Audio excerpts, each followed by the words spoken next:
Ölmüş ümitlerdi, yaşamır ruh daha.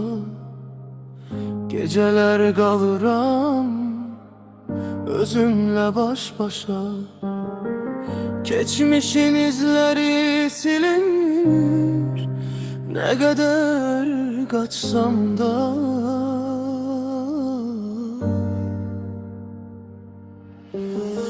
Derdin geçer ama geçmedi.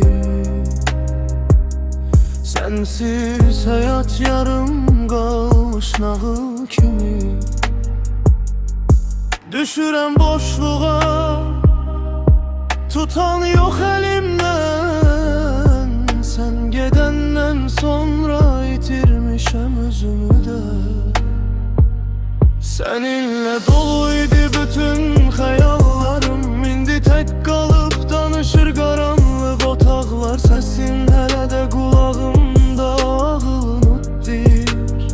Ürək seni istəyir. Seninle olanlar indi sadece hatirələrdir. Qayıt demirəm, amma darıxıram.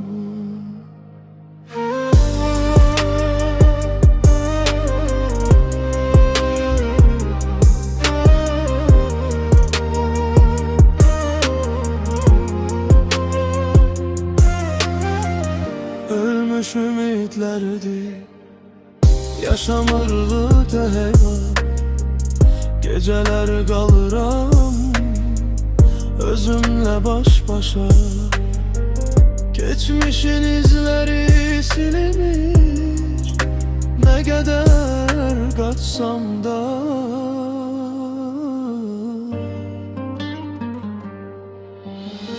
Derdin geçer ama geçmedi.